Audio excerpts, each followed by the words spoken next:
com garantias robustas, né? Crédito privado significa emprestar o dinheiro para alguém em troca com garantias reais, né? Esse é o mercado de crédito que eu estou me referindo aqui. Por que cargas d'água você vai correr o risco de investir no Brasil para ganhar o quê? 6%, 5% ao ano de juros real? Porque é isso que acontece. Quando você tem uma Selic que agora está em 11,25, menos uma inflação de 6, sobrou 5. Para que você vai correr risco em mercados emergentes, sendo que nos Estados Unidos você tem a oportunidade de investir a taxas pré-fixadas de renda fixas que muitos gestores profissionais nunca viram? Não faz nenhum sentido. Então, o que está acontecendo no Brasil hoje, é por isso que dentro do checkmate tem ações, é a famosa assimetria. A nossa bolsa está largada às traças. Não tem fluxo. Em janeiro, o fluxo de evasão do capital estrangeiro do nosso mercado foi altíssimo, por vários motivos. Primeiro, pela insegurança jurídica e a insegurança política que o nosso governo está causando. E, segundamente, porque os Estados Unidos está com juros muito altos e os dados de inflação aqui ainda não foram controlados. Henrique, qual que tem mais peso? O nosso problema jurídico ou a taxa de juros americana? Gente, a taxa de juros americana. Se a taxa de juros americanas começar a cair, vai entrar dinheiro no Brasil. O nosso governo vai ter que se esforçar muito e ele vai ter que se manter no poder para poder transformar o Brasil numa Argentina, numa Venezuela. Eles não vão conseguir fazer isso a curto prazo. Então eu vou te dizer uma coisa. Se os juros americanos, que hoje está em 4,20, 4,15, é uma banda que tem aqui, né? Se os juros americanos cair para 3, para baixo de 3, e a nossa Selic cair aí para 9, que é onde está ensaiando, né, até o final do ano, vocês podem ficar tranquilos. Vai entrar muita grana aqui no Brasil.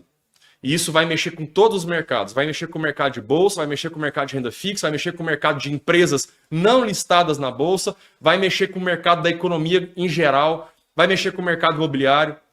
Tá? E é basicamente o que eu acho que vai acontecer. Tá? Eu acho que a economia americana ela vai descer os juros, porque juros altos é prejudicial a qualquer economia. Tá? E em breve é possível que tenha uma entrada de capital muito robusta aqui no Brasil, fruto desse capital externo. Agora vamos imaginar outro cenário já trazendo um pouco para o Brasil. O Brasil, eu te contei que tem esse problema micro, tá? Mas que tem uma eminência ou uma atual Selic, que é a nossa taxa básica de juros, caindo. A Selic estava em 13,75, hoje está em 11,25. E ela vai continuar caindo, seja por bem, ou seja o governo encaixando o déficit fiscal, coisa que eu não acredito, mas estou torcendo, tá? Aqui tem um otimista, um brasileiro que vai prosperar de qualquer jeito, independente do que o governo faça ou não. E esse é o convite que eu quero te fazer. Vamos prosperar de qualquer jeito. Mas eu preciso trabalhar com dados.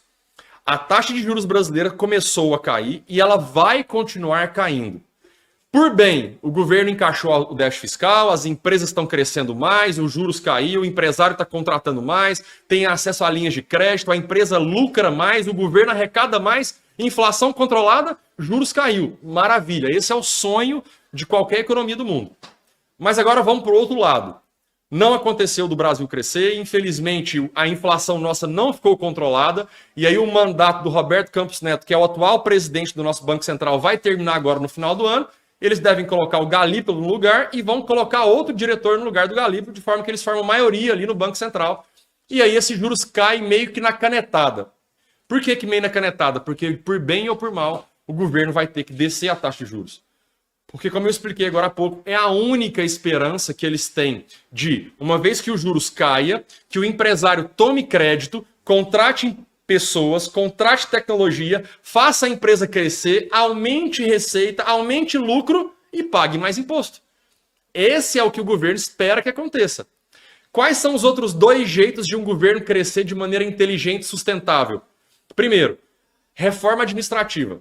Cortar na carne, gastar menos do que ganha, que é justamente o oposto que está sendo feito. Por isso eu não acredito nisso. E terceiro, eles vão ter que criar novos impostos. E aí eles estão fazendo isso já. Foram atrás dos jogos de apostas, foram atrás das grandes fortunas, mexeram aí na LCI e na LCA, dizendo que agora para você resgatar ela tem que ficar pelo menos um ano posicionado. Isso vai fazer com que você não invista nela, você invista no Tesouro Direto com liquidez diária ou no CDB, e aí você vai ter que resgatar logo e pagar imposto. O governo está louco para arrecadar. Então, 3 maneiras do governo aumentar a arrecadação. Primeira, fazendo o Brasil crescer mais e as empresas pagarem mais impostos. Segundo, reforma administrativa que não vai acontecer. E terceiro, criando mais impostos, que eles já estão fazendo.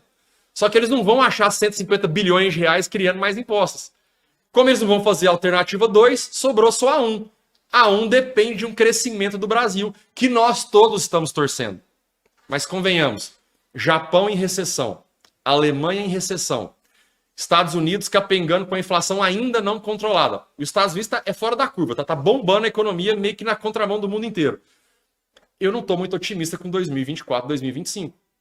Então, se a gente tem uma economia capengando no mundo, Henrique, o que é recessão? Recessão é quando uma economia cresce negativamente por mais de um trimestre consecutivo. Que é o que acabou de acontecer com a Alemanha, com o Japão e mais algumas economias do mundo. Por isso eu não estou muito otimista com o crescimento do Brasil e do mundo em 2024.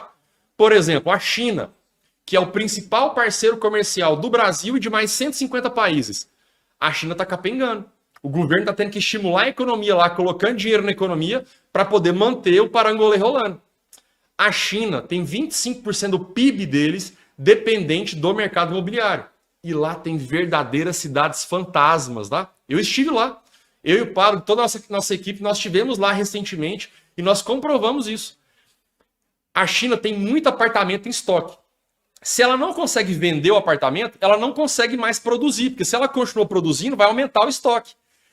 Então ela vai parar de construir. Se ela para de construir, se ela para de injetar dinheiro na economia, vem uma crise devastadora mundial, porque 25% do PIB chinês é dependente dessa mão de obra, desse emprego do mercado de construção. Então ela está no imbróglio ali, ela não consegue ter gente suficiente, ou seja, não há demanda para suportar uma oferta de prédios inesgostáveis lá. Tem até um vídeo rodando aí, né? Em 2021 teve um monte de prédios sendo implodidos ali, né? Aqueles prédios são de grandes incorporadoras e construtoras que quebraram lá na China, e aí o prédio teve infiltração e a obra estava ameaçando a sociedade, foram lá e demoliram a parada. O que aconteceu? Teve um controle de natalidade muito forte na China nos últimos tempos. Então tem um gap ali agora de pessoas, a população está envelhecendo e não tem gente para poder morar nesse tanto de imóvel que tem lá. Conclusão, problemas. Henrique, mas os Estados Unidos também tem o mesmo problema, só que aqui tem uma diferença. Aqui tem os imigrantes. As pessoas querem vir para o mercado norte-americano. Você chega na Flórida, aqui especificamente onde nós estamos agora, tá bombando a economia. O próprio imigrante, ele faz a economia bombar. Ninguém quer morar na Rússia nem na China, mas tem um monte de gente querendo morar na Europa e nos Estados Unidos, mais nos Estados Unidos. Então, o problema demográfico que existe, tanto nos Estados Unidos, Europa e China, aqui nos Estados Unidos, os imigrantes mascaram isso. Bom, um pouco de curiosidade só para vocês entenderem. Falei de China, falei de Estados Unidos, volta para o Brasil aqui. O Brasil tem, então, uma possibilidade de receber dinheiro dos Estados Unidos e qualquer espirro deles lá mexe com todo o nosso mercado aqui. Gente, nós somos insignificantes perto do número de dinheiro que existe por aí no mundo. O Brasil é pequenininho. Então, qualquer espirro desse grupo que eu contei para vocês, você que chegou aqui agora, eu falei agora há pouco, que tem um conglomerado, são 3 grupos financeiros, BlackRock, Fidelity e Vanguard. Esses 3 carinhas têm 70 trilhões de dólares na mão. Para de ficar falando de Elon Musk, de algum outro bilionário que você conheça, que quem manda no mundo são esses 3 carinhas, tá? Então, em algum momento, esses caras vão ter que liberar a torneirinha lá para que 0,5% ou 1% disso venha para o nosso mercado. E aí você vai ver o mercado subir. Quem está acompanhando criptomoedas agora pôde perceber isso. Esse grupinho falou, olha, eu quero 1% do meu patrimônio em cripto. A cripto está batendo máxima do ano, aí subiu 200% no ano. Já aproveitando o tema, Henrique, o que você acha de criptomoedas? Olha, eu não tenho nada contra, não é a minha expertise, eu não tenho autoridade para falar do tema. O que eu tenho para te falar é o seguinte, é uma moeda, e uma moeda é um meio de troca. Isso por si só não gera emprego, não gera renda. Eu gosto da tese de ser livre de intermediários, livre de governo. Eu especificamente tenho Bitcoin, mas é 0,5% do meu patrimônio. Porque se multiplicar por 10, vira 5% do meu patrimônio. Se cair, se eu perder 0,5%, não muda o meu patamar de vida. Eu sou o professor Giz de Quadro, eu gosto de economia real. Eu gosto de fazenda, eu gosto de comida, eu gosto de energia, eu gosto de minério, tá? Eu gosto de tijolo, tá bom? Então eu gosto disso, a gente gosta de economia real. e com muita humildade eu falo que eu não tenho autoridade nessa área para poder falar para vocês o que vai acontecer com a próxima cripto, ou a cripto X, ou a cripto Y. Eu quero te convidar a diversificar a sua carteira de investimentos, tá bom? Eu quero te contar que eu acabei de te entregar uma aula de macroeconomia de 8 anos de faculdade, para que você entenda que investimentos não é um tabu. E eu não te contei nenhuma conta. Eu não coloquei você para ver uma planilha de Excel, nem para ser o mestre do TI e nem para fazer contas difíceis. Eu só te entreguei informações. Vamos respirar junto? Eu te entreguei em 20 minutos um monte de informações que vocês podem ter acesso ao jornal. Eu simplesmente coloquei elas em cima da mesa. Eu te mostrei que a nossa taxa básica de juros vai cair, por bem ou por mal, e que a gente tem, de um outro lado, um risco inflacionário, uma vez que o Brasil está gastando mais que arrecadando, tá? Isso vem a produzir efeitos de consequências negativas no futuro, que é a famosa inflação. Então, duas informações. Se a gente tem uma Selic que está caindo e uma inflação que pode começar a subir, escreve assim para mim no YouTube, aqui no meu Instagram, escreve assim, ó, IPCA. Deixa eu ver quem está comigo enquanto eu tomo água aqui. IPCA, escreve para mim.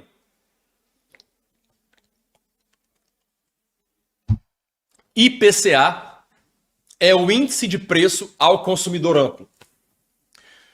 Até esquentou aqui agora. IPCA é o índice de preço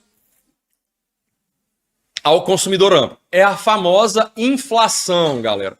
Se eu estou dizendo para vocês que a taxa de juros de um lado vai cair e que a inflação tem risco de subir por causa de um risco de má gestão do nosso governo, então você precisa responder a seguinte pergunta: qual é ou quais são os investimentos que respondem a essas duas tendências?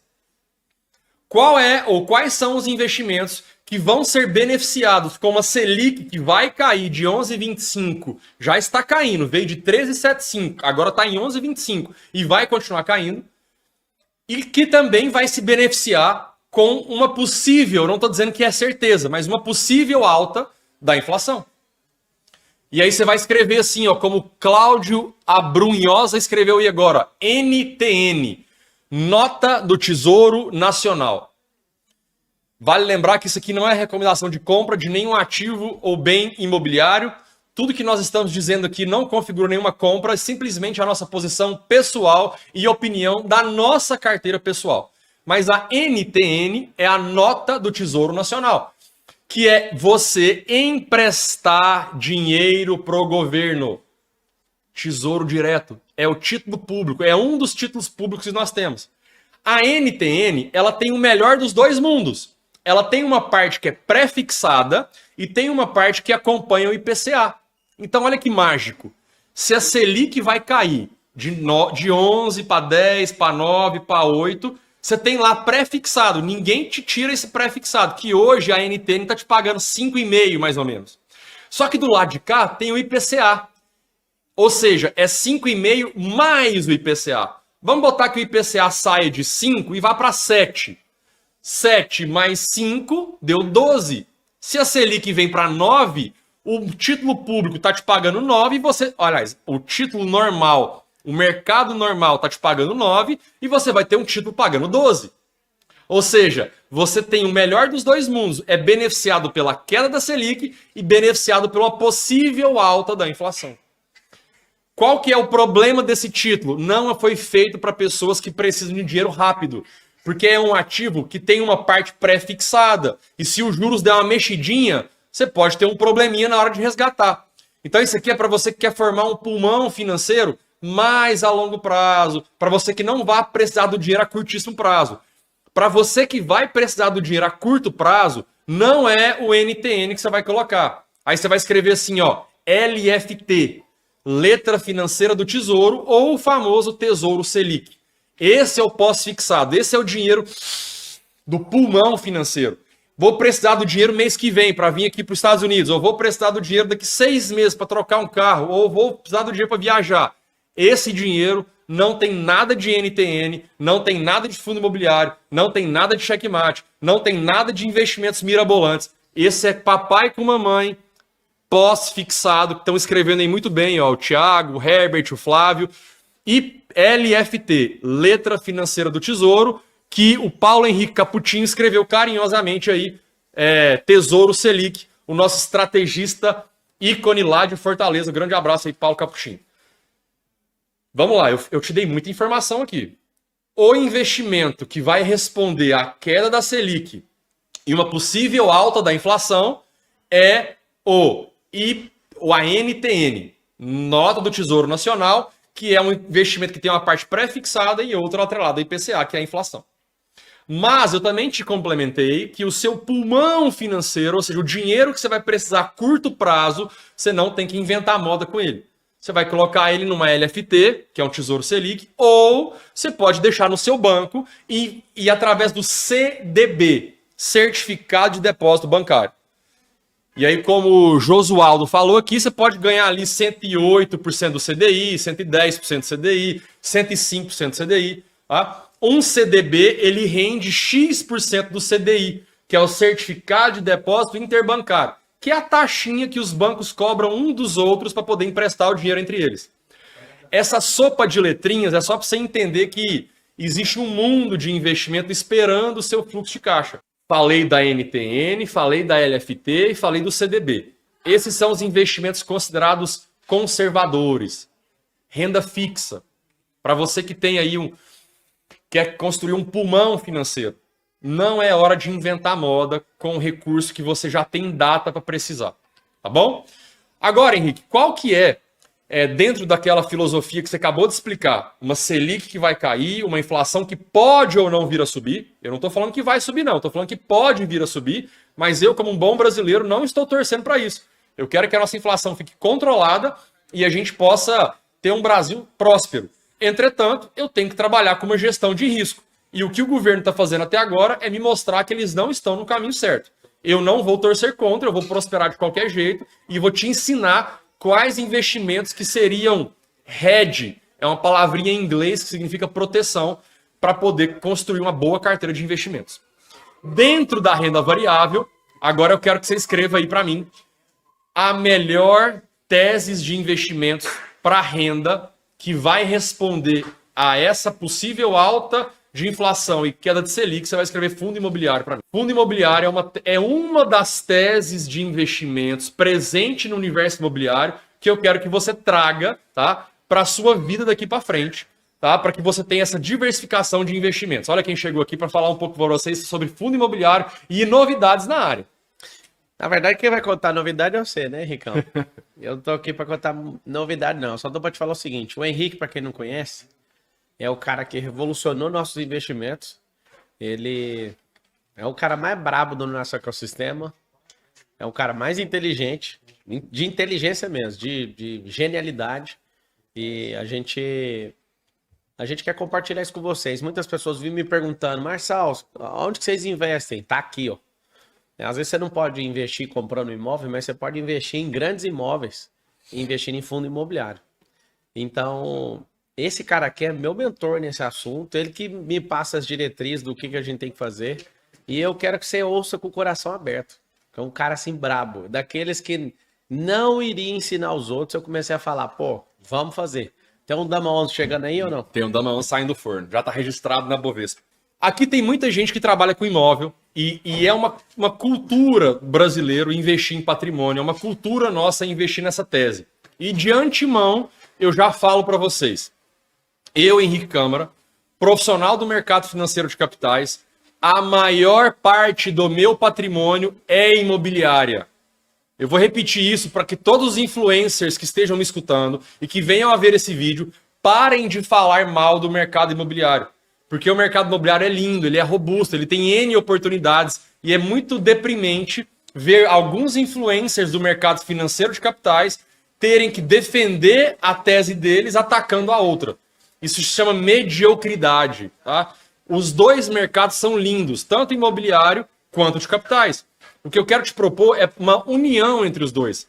Se a gente unir o mercado de capitais, que é o mercado de dinheiro, nós vamos levar governança e tornar um empreendimento imobiliário elegível para que novas pessoas tenham acesso a ele.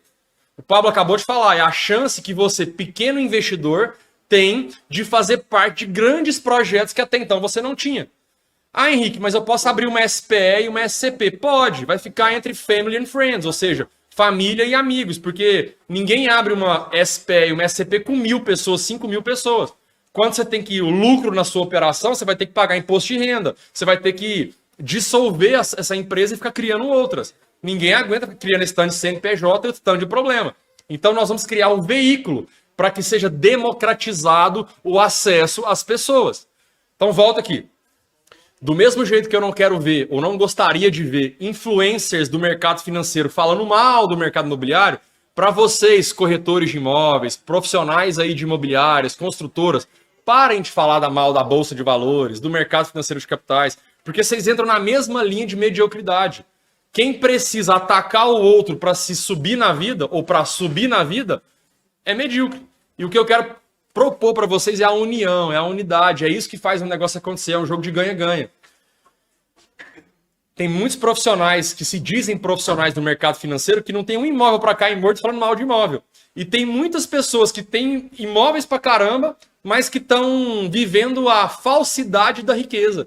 Porque não tem dinheiro para poder fazer uma viagem, não tem dinheiro para poder suportar nenhum imprevisto, estão sem liquidez. Aliás, é a coisa que eu mais vejo, né? As pessoas chegam para mim para fazer um planejamento financeiro, e aí quando eu converso com a pessoa, eu percebo que ela tem 99,8% do patrimônio dela enterrado em imóvel. Nós precisamos parar de arrumar confusão com a Bíblia. Quem escreveu isso foi Salomão, lá, Eclesiastes 11, 1 e 2. Lembra que eu falei no começo da live? Para você que chegou agora, eu falei dos investimentos que são descorrelacionados, ou seja, investimentos que, se acontecer uma crise no mercado específico, não vai atingir toda a sua vida. Se você tem tudo no mercado imobiliário e vem uma crise de crédito, por exemplo, toda a sua vida foi para o brejo. Todo o seu esforço de anos foi comprometido. Então o que eu quero te convidar aqui é o seguinte, vamos fazer uma união. Olha só para você entender o tanto que a sua mente tem que explodir. Dentro do mercado imobiliário tem um montão de teses ou subteses. Ó, eu acabei de falar de fundo imobiliário, né? Daqui a pouco eu vou explicar. Tem imóvel de leilão, tem consórcio, tem o financiamento, tem a compra à vista, tem inúmeras possibilidades para que você adquire o seu imóvel ou até morar de aluguel, que é outra pergunta que eu vejo um monte de gente falando besteira. É melhor alugar ou é melhor imóvel próprio? Deixa eu te contar essa resposta de um jeito maduro para que você nunca mais fique repetindo bobagem por aí ou acreditando em qualquer um que te passe uma narrativa. Essa pergunta de o que é melhor, morar de aluguel ou ter o imóvel próprio, ela não pode ser engessada. Ela depende de vários fatores. Se você conseguir, por exemplo, dar uma entrada baixinha e fazer um financiamento com juros menor do que a taxa Selic, por favor, compre o imóvel. Se você conseguir um preço no imóvel diferenciado, beirando uma assimetria, por favor, compre o imóvel. Agora, se você ainda não casou, ainda tem uma possibilidade de mudanças geográficas importantes na sua vida, de repente é melhor morar de aluguel. Porque comprar um imóvel, pagar ITBI, colocar armário, mobiliar aquela casa, isso pode causar em você muita perca de energia, dinheiro que fica e não volta mais. Para uma gestão de risco, talvez seria mais inteligente você morar de aluguel nesse período. Não encontrei nenhuma assimetria, o mercado está caro, não tem nenhuma coisa que brilhou os meus olhos, ainda não é definitivo. Mora de aluguel. Tudo depende. Agora as pessoas querem falar que uma tese é melhor do que a outra. Gente, nós temos que fazer conta. Qual que é o problema? Você empurrou a vida inteira dinheiro e finanças para debaixo do tapete e agora que precisa bater no peito para poder assumir a responsa de começar a fazer conta e tomar decisões coerentes com seus objetivos, você não tem repertório para fazer. As decisões do que fazer com o dinheiro que você trabalha a semana inteira estão sendo delegadas para as pessoas que não têm compromisso com o seu futuro. Só estão sendo delegadas para as pessoas que têm compromisso com a meta que elas têm que bater. E aí, com todo o respeito ao corretor de imóvel, ao gerente de banco que trabalham sobre metas, eu não estou atacando vocês. O sistema que está prejudicando. Eu simplesmente quero que a gente tenha a hombridade de falar a verdade para o nosso cliente, a verdade para o nosso investidor, de fazer contas junto com o investidor. De novo, bandeira branca, eu não quero guerra com ninguém. Eu, Henrique Câmara, profissional do mercado financeiro de capitais, tenho hoje no dia 20 de fevereiro de 2024, a maior parte do meu patrimônio em imóveis. Mas eu compro com assimetria. Eu compro coisas com atratividade. Eu faço contas. Chegou aqui agora na live Thiago Carvalho Marques, uma das mentes mais brilhantes que nós temos no Brasil e no mundo. Ele tem dentro da cabeça dele um Google, uma planilha de Excel. E obrigado, Thiago, porque 15 anos atrás foi você, o Arlindo e o Jônio que tiraram minhas fraldas do mercado financeiro e me ensinaram boa parte do repertório que está sendo dito para vocês aqui hoje. Esse é o cara que me ensinou a fazer conta. Conta de TIR, taxa interna de retorno, ROI, Return of Investment. Você precisa começar a entender que o dinheiro tem valor no tempo para que você tome decisões coerentes com seus objetivos. Se você continuar tomando decisões baseado em opiniões de pessoas que não têm autoridade, você não está jogando o jogo da nova economia. Fundo imobiliário é um jeito que você tem para ganhar dinheiro de maneira recorrente, renda passiva mais inteligente que eu conheça.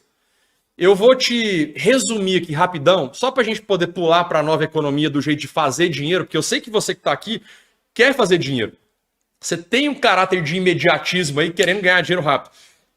Eu vou te mostrar como é que faz dinheiro rápido na nova economia. Mas antes de entrar na lógica de empreender, deixa eu te explicar o que o fundo imobiliário faz. Ele vai te entregar, em média, 1% ao mês isento de imposto de renda. Você não tem isso nem a pau no mercado imobiliário tradicional. Desculpa a palavra. Eu dei a aula e essa palestra no país inteiro. Em média, as pessoas têm menos que 0,5% de renda sobre o ativo imobiliário que elas têm na cidade delas. E aí, sobre esse 0,5% de renda, você vai ter que pagar 27,5% de imposto se for pessoa física. Se tiver uma holding imobiliária, vai ter que pagar 11%. Se não está pagando nada, está sonegando, está tudo errado. Tá? E se tiver uma administradora para tomar conta do seu imóvel, você ainda vai ter que deixar mais um pedaço. E aí, vem um Covid, vem uma crise, esse inquilino vai te devolver o apartamento. O que você ficou na mão? Um passivo.